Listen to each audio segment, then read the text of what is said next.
Hello, this is Ben Paris, Vice President of Operations for the Seminole County Chamber. You are about to hear Good Morning Seminole, our monthly signature event.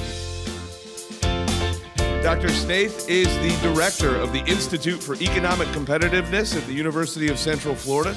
And I know we've seen him for a while all over the community. He's been a figure for us here in Central Florida for a number of years. But he's not just popular around here, he's popular worldwide. Dr. Snaith is a recipient of multiple awards for the accuracy of his forecasts, his research, and his teaching. He is frequently interviewed by regional, national, and international publications and media. He's been quoted in the Wall Street Journal, The Economist, the New York Times, lots of places you've heard of. He holds his bachelor's degree from Allegheny College, as well as his MA and PhD from Penn State. Please welcome to the stage, Dr. Sean Snaith. This podcast is sponsored and produced by AVL Essentials, your essential audio-visual production company. From podcasting to live event production, we have you covered. Please visit avlessentials.com to learn more about us.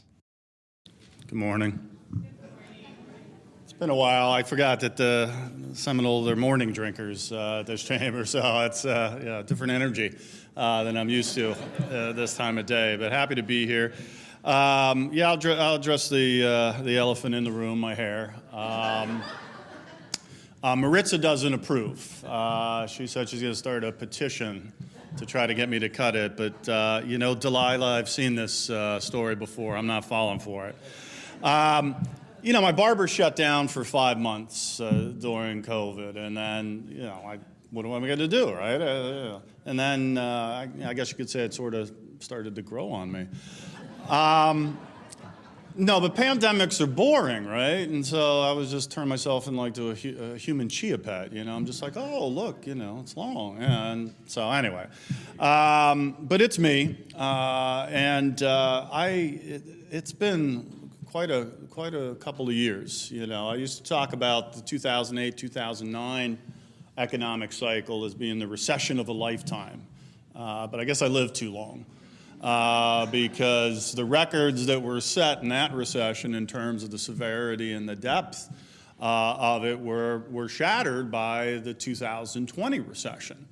And so, there's some similarities between the two recessions that we went through, and there's some really important differences, some of which make tremendously important for Florida and for Central Florida. So 2008, 2009, we had the housing bubble financed by, crazy mortgages that were, packaged and securitized into bonds that were then repackaged and resecuritized and resold, and subprime mortgages were mixed in with prime mortgages, and somebody referred to these very cleverly as Frankenbonds, bonds that were put together from all these pieces, and nobody really knew what they were holding. How much of my bond is subprime, how much of it is actual, a legit mortgage that's going to get paid. And so that precipitated the financial collapse, the credit freeze, that really had global implications. So that was, just a remarkable recession, and it had its origins, as I said, with the housing market and the housing market's tie-in to the financial sector. This recession, however, surrounding COVID-19, is a little bit different of an animal. This was not generated from within the economy as most recessions are. This was really, I would call it self-inflicted. The data started coming out, the bad data, and the bad forecasts based on the bad data. If you want a bad forecast, start with bad data. It's like a cooking show, right? You have crappy ingredients, your final dish is going to be crappy. I don't care how good a cook you are.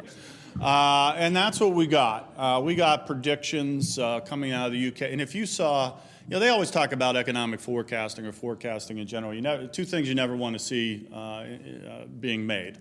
An economic forecast and sausage. Because that's really going to spoil the whole thing. But, I'm in the sausage making business myself, so I'm always curious to how these things were made. And just shocking how bad these forecasts were and how poorly they were constructed. And so Imperial College in London came out with a forecast. I forgot my watch, so I'm going to put my cell phone on the lectern so I don't go too long. Imperial College in London came out with a forecast, I think maybe it was late February, maybe right at the beginning of March, that predicted in 2020 alone, 2.2 million Americans would die from COVID-19. And boom, that number hit, and of course it was plastered across media, and politicians reacted immediately, and we shut down the economy. I mean, we shut down the non-essential pieces of the economy. That hurts, doesn't it? If you're shut down, you're non-essential. Really, your small business is non-essential. That's nice to know. And surprise, surprise, the economy plunged into recession. And it was the deepest recession since the Great Depression. It was worse than the 2008-2009 recession. And it was compacted over a matter of weeks. So the 2008-2009 recession, what happened in the labor market and decline of the economy, this was an extreme but still an orthodox recession. It was gradual. The unemployment rate rose over a period of years to reach the peak 10% level that we had in 2010. We hit peak unemployment in a matter of 9 weeks in this recession, and it's no surprise. Shut down the economy, and all those businesses that were selling goods and selling services were selling zero. And so GDP plummeted by over 32% in the second quarter of 2020. Well, shouldn't be a shock, right? If you order parts of the economy to stop producing, the total output of the economy is going to fall in an amount proportionate to that order. And then in the third quarter of 2020, we sort of reopened, or at least much of the country did, and the economy, of course, bounced back very sharply. In February 2020, we were in a fantastic position, particularly here in Florida. The labor market was the best I've ever seen. Unemployment was at 3%. Wages for the lowest 20% of income earners were growing the fastest of all income-earning households. And then boom, we shut it down. And who was disproportionately impacted by these shutdowns? The lowest earning households that were finally making some progress at the tail end of that long recession. Suddenly they're out of a job. And still today in Florida, employment in lower income jobs is down 20% from where it was at the end of the pandemic. Who else bore the brunt of it? Of course, small businesses, right? I mean, nobody was worried that Delta and Disney weren't going to survive COVID-19. They're like, this is it. Thank God I, wrote It's a Small World this past summer, because it's gone forever. But the local coffee shop, the resale shop, the family-run taco shop, they didn't have the resources to shut down for 2 months. They still had to pay lease payments on equipment. They still had to pay rent. They still had to pay insurance. Now, they weren't paying wages because they laid everybody off, but fixed costs were still there with zero revenue. So many of these businesses did not survive and shut down during that period. Some of them were mortally wounded and eventually shut down. So the amount of damage that was done in an attempt to deal with the pandemic and predictions about the pandemic that were so far off base, to me, at some point, when and if our collective sanity returns, we will look back at this episode as one of the greatest public policy failures in this country, period. Now, I'm not a tinfoil hat guy. Maybe I should start wearing and cover up that hair. But I just look at it, and it just doesn't add up. Politically, I'm a skeptic. I mean, that's my political party. So I'm always very skeptical. You tell me a story. I love a story. I mean, a good narrative, in fact, that's, I think my speaking career has been built on the fact that I don't just point at numbers and charts. But if that narrative isn't constructed on a foundation of data and facts, then it's just a story. And, I used to have time for fiction. I don't anymore. And so, we built this story on, a foundation that was sand in terms of data and in terms of predictions. And it's unfortunate. I wasn't an elected official, so, it's easy for me to sit up here. No one was going to blame Snaith if he didn't lock down and people died, right? I'd be like, hey, I told him lock down. Nobody listens to me. But the point is, it was based on really bad data and horrible forecasts. So I wrote in one of our forecasts, you probably read it, beware of experts making predictions with models from an expert who makes predictions with models. There's a famous statistician by the name of Box. He has the statement that all models are wrong, but some models are useful. And I had a econometrics professor in my first year of graduate school. If you're old enough to remember the Looney Tunes, and I don't, they've woken the Looney Tunes, haven't they? But back before it was woke, there was that Martian character that always wanted to destroy the Earth. And he talked, I'll try to do an imitation. My imitations aren't very good, but he kind of had this weird voice. I don't know if it was I don't know what it was. Nasally, I guess. He's like, Earth rabbit, I'm going to destroy. I need the modulator. This econometrics professor, thank you. Thank you, everybody. One more? Okay, how about this one? Diamonds are a girl's best friend. That's a pretty good Schwarzenegger, I think you'll agree. This econometrics professor talked like the Martian, but he said something similar to what the statistician Box said, and he said that the true model, and when I say model, it is a statistical representation of some phenomena that you're trying to make predictions about. So it's a set of equations. So the model we use for the U.S. forecast that we do at the Institute for Economic Forecasting has 2,800 equations in it. Sounds impressive, but the true model, as my professor said, is known only to God. We're just coming up with lame attempts. And I mean, the U.S. economy, by comparison to systems like, I don't know, the climate of a planet, is pretty simplistic. And yet we get it wrong all the time. And so these models that were used to make these predictions, upon which these decisions were made that led to just catastrophic damage to our economy, to me, collectively, when we step back and have perspective and look at this thing, I don't know how long, 10 years, 15 years, I don't know how long it takes for the truth to come out, we will realize it's a tremendous mistake that was made. So I likened it back in March to, back in the Middle Ages when the Black Plague was raging. You might recall or read, what did people do to try to prevent from getting it? Well, they believed it was a curse from God, and God was punishing us with the plague. So they would flagellate themselves to show God that they're sorry for their many sins, in the hopes that they wouldn't get the plague. And so my comment was, history doesn't rhyme, or history doesn't repeat itself, but it rhymes. So here we are economically flagellating ourselves to try to stop this pandemic. And if you look across states, and if you look across, boy, I'm going on a COVID rage, aren't I? God, I'm sorry. If you look across states in terms of how states handled it here within the U.S., because some went a little bit aggro, some less so, like, Governor Death Santis. Anyway.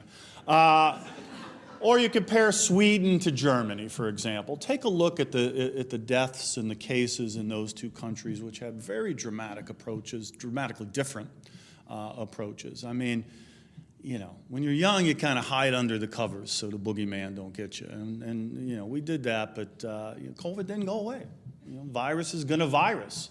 And it's continuing to do so. So that being said, once we kind of pulled back from the lockdowns and the shutdowns and opened things up, guess what happened? The economy bounced right back, because the economy was fundamentally strong before the pandemic. There was no weaknesses. There were no cracks in the edifice that were leading to the inevitable next recession.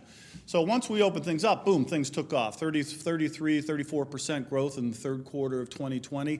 And since then, we've had very robust growth up and through the second quarter here of 2021.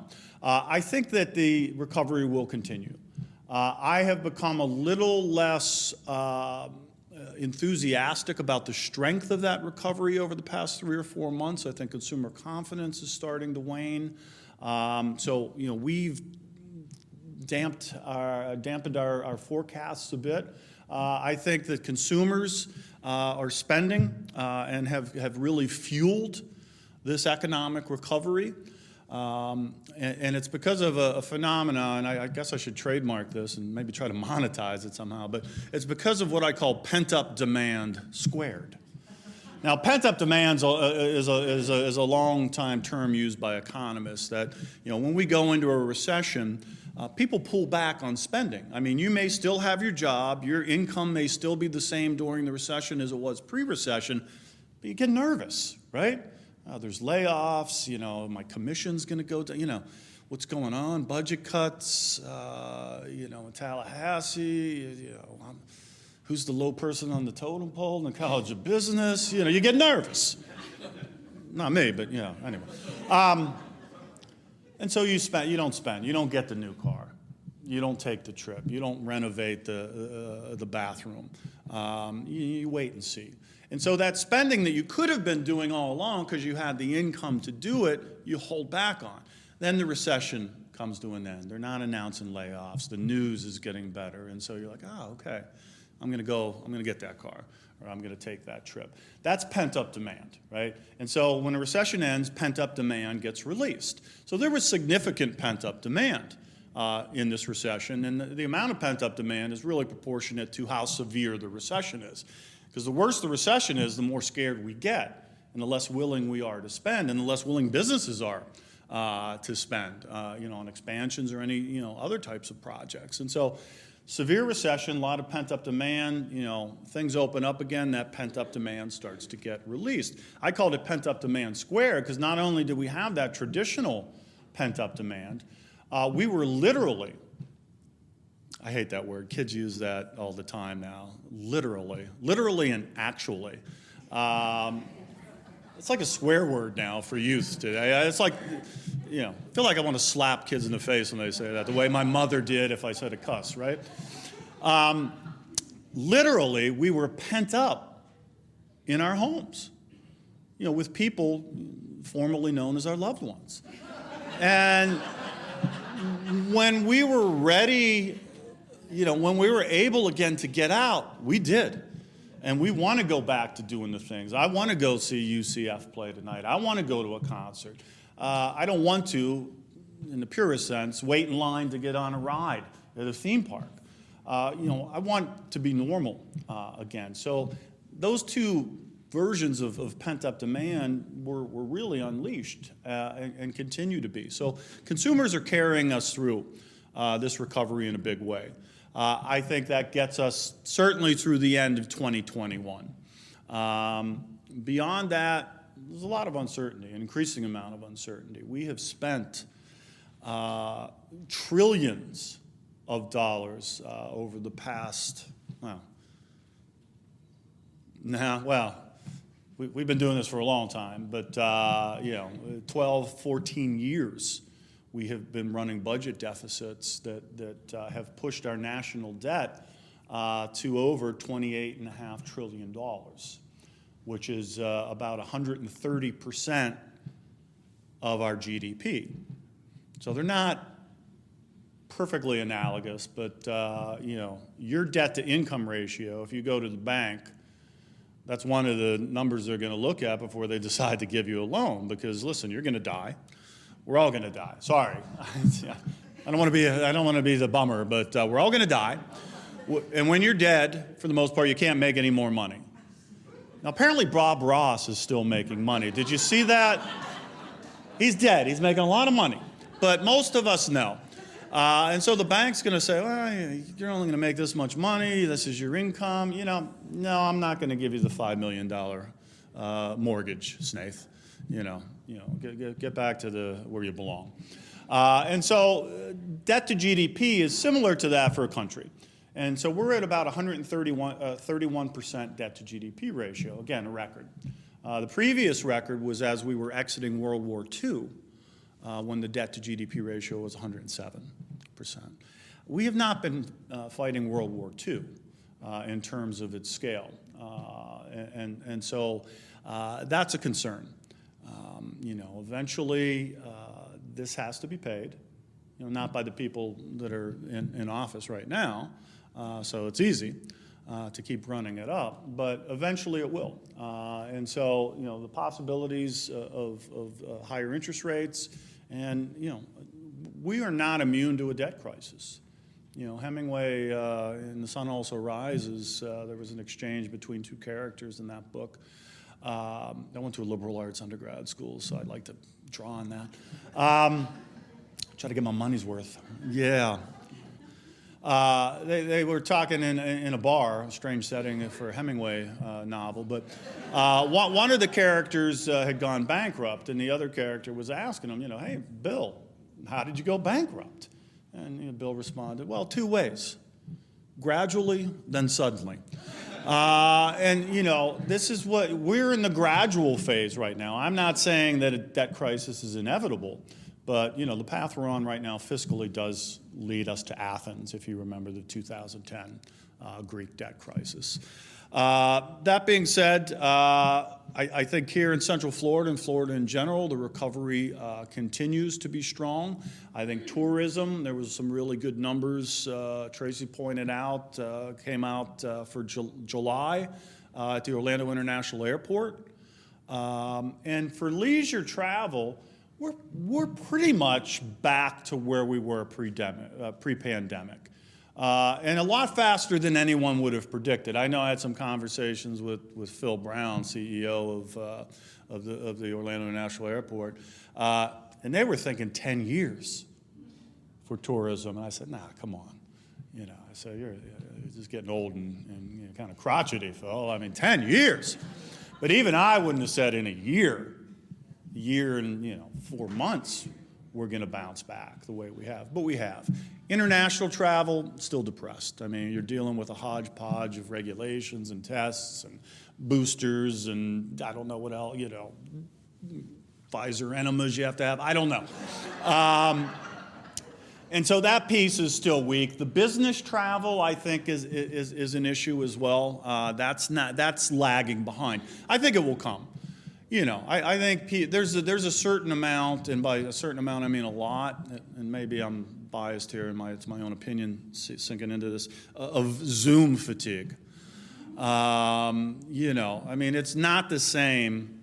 If we were all in front of our computers doing this, it's not the same thing. These are not perfect substitutes for one another. Necessity, I think, drove people to do it. But that technology was here before COVID-19. Why wasn't everyone glomming onto it then? Well, there's a reason.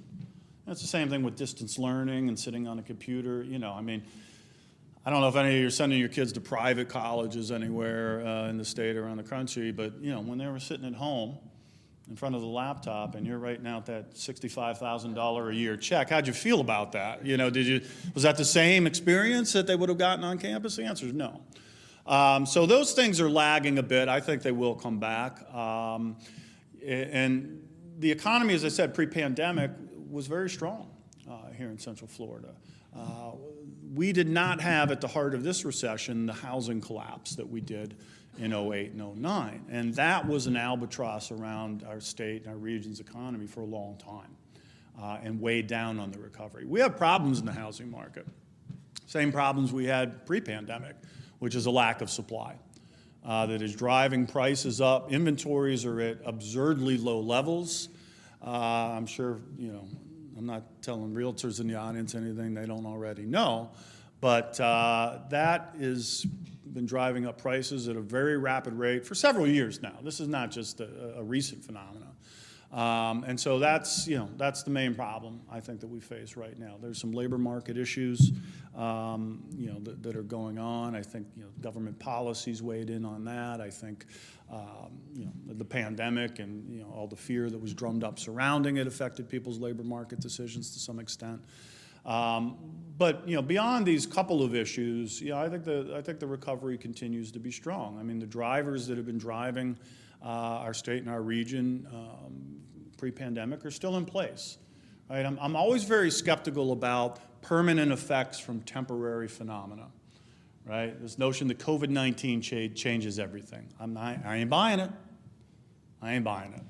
And so, did it catalyze or suppress some of these trends temporarily? Yes. I know at least 5 people that lived in New York City that moved out. Why? Just because, there's some longer run issues certainly there in terms of fiscal situations and taxes and all that. But why live in New York if you can't go to a show, if you can't go to a club, if you can't go to a restaurant? Why?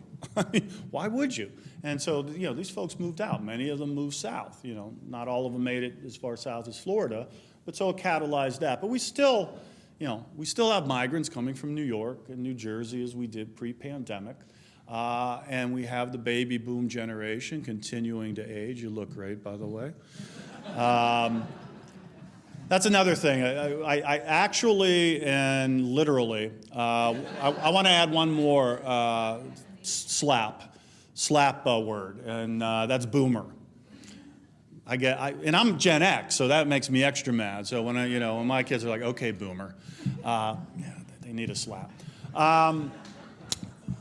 But as the baby boomers continue to age, they're going to retire. Florida's going to get its share of these retirees, as we have historically.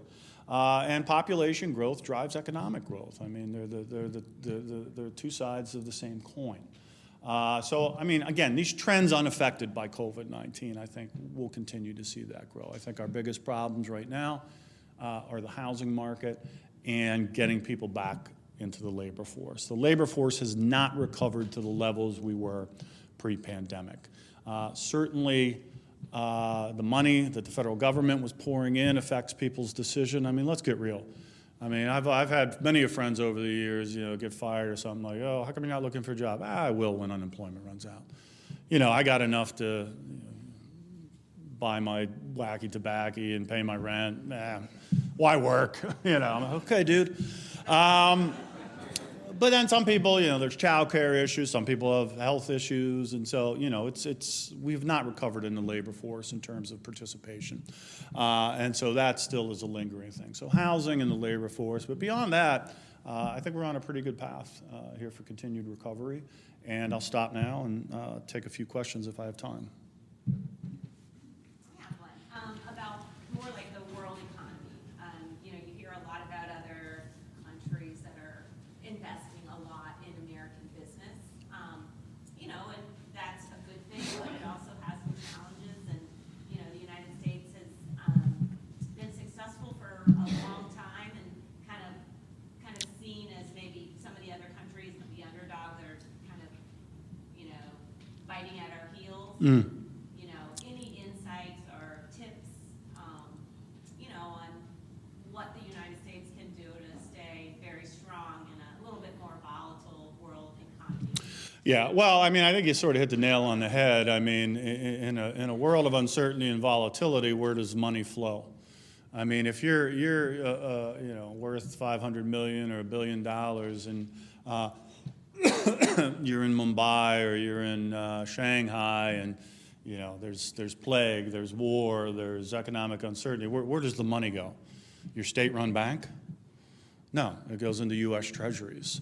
And so the world has, in part, enabled these deficits that we've run because we haven't suffered any pain despite running trillion-dollar-plus deficits for many years now in a row, despite having that $28.5 trillion.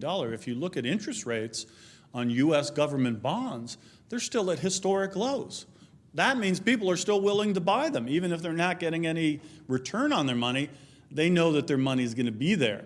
at the end of the day, or at least they have the conviction that that's the case. And so U.S. government bonds, if you're in finance, this is the yardstick, the meter stick, by which all other bonds are measured when it comes to default risk, because U.S. Treasury bonds are considered default risk-free. So we're pretty secure. I'm not worried in the near term that we're no longer going to be the reserve currency, that the Chinese currency is going to knock us out, that the euro, that always made me laugh. I mean, the euro, I said it in 2010, I'll say it here in 2021, the single currency will fail. I may be dead when it happens, but it will eventually fail, because what happens in Greece and in southern Europe has never been fixed. The problems that led to that crisis were never fixed. You know, the European Central Bank, like our central bank, just kept buying assets, you know, and when it comes to Europe and the euro, I said, it's like, you know, rubbing Tiger Balm on a knee that needs a replacement joint. I mean, it's just, okay, it might numb the pain, but the fact is the joint's shot. And until you replace that joint, it's not gonna be completely functional.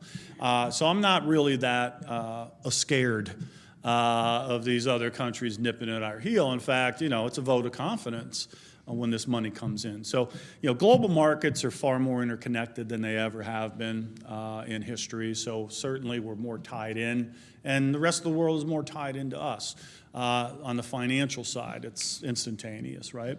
On the trade side, you know, I'm a fan of free trade, but it also has to be fair trade. And with many of our trading partners, that's simply not the case. I mean, if you were a manufacturer in the United States, you are not on the same playing field as a manufacturer in China, whether it comes to labor laws, environmental laws, you know, taxes, support from subsidy from the government, et cetera, et cetera. So trying to get that, I think there's still some progress to be made. But I don't, you know, I mean, all empires end, right? I mean, and so will the United States at some point, but I don't think our decline is imminent. I think there are some things we could certainly correct that could, you know, extend this for longer than maybe it would be otherwise. Yes, you and I spoke briefly. Yes, sir.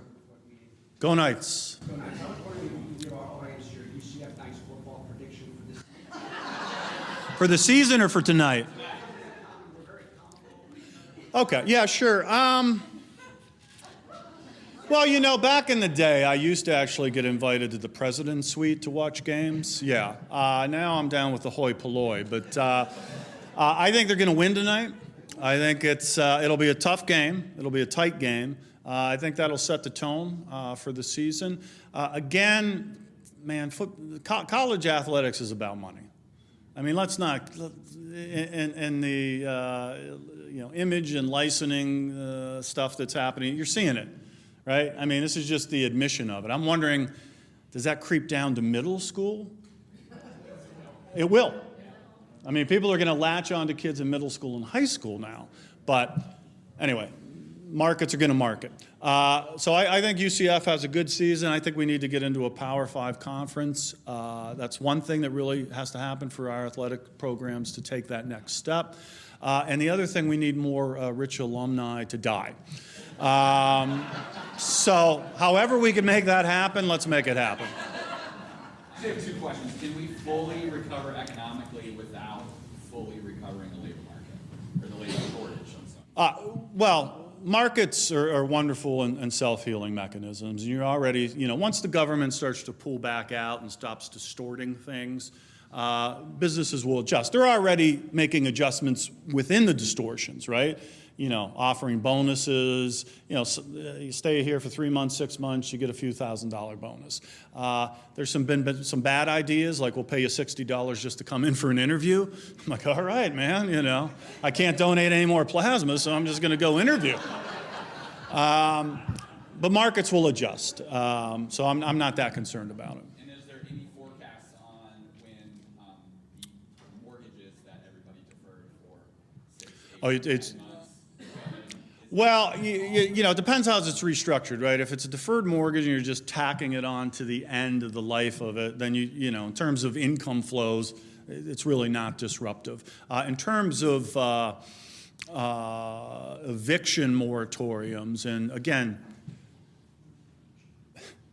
worse than experts with models making predictions are experts with models about something else making policy. And I'm talking about the CDC making economic policy. But anyway, I digress. So I think there's going to be some shuffle in terms of the eviction thing, but that was always just kicking the can down the road. I mean, you just cannot, you just can't wave a wand and everything's free. I mean, it doesn't work like that. With the low PPP money and 130% debt to GDP, where do you see inflation going here in the next 1 to 2 years? Okay, so inflation, I think there's two things to consider. Inflation is, as the late Milton Friedman said, always and everywhere a monetary phenomena. That means true inflation, that's not the cost of living, that's not the price of gas at Wawa, that's not the price of plywood, okay? Those are prices of commodities, some of which have gone up very substantially as a result of supply chain interruptions because of the pandemic. We have moved from inventory-based supply chain management over the past several decades to just-in-time inventory management. But just-in-time gets overwhelmed when you've got pent-up demand squared running into it. So we've got chip shortages and 2x4 shortages. That will resolve itself, okay? So that's a 3, 6 month, 8 month phenomena. But then we've got this Hoover Dam of potential inflation that has been filled by the Federal Reserve's purchases of trillions of dollars of assets, that has been filled by $1 trillion plus deficits that we've been running in this $28.5 trillion debt. That dam has not broken. But if it does, then you could see a substantial and sustained inflation. If the inflation we're going through right now is this supply chain phenomena driven, that will resolve itself as the supply chains catch up. So in the near term, yes, we're going to have higher inflation rates than we've seen in a long time, and we'll continue to for a couple of quarters. In the long run, do we stay at these higher rates? And expectations about inflation are important as well. I always look, if people expect inflation, it can become a self-realizing prophecy. So when I think about inflation, I compare the yield, the interest rate on a 10-year government bond to the interest rate on the 10-year inflation-adjusted government bond. And the difference between those two is a market-based measure of expectations about inflation, okay? Which is better than the CPI, which is better than me taking a survey, asking you what you think inflation is going to be. This is people's actions in markets that reflect this. And that number has been about 2.6, 2.7%, that gap. So that's a market-based, so higher than we've seen, but certainly not, the 1970s, double-digit inflation. And that, I'm getting the yank. Thank you. All right. That's it. Thank you very much.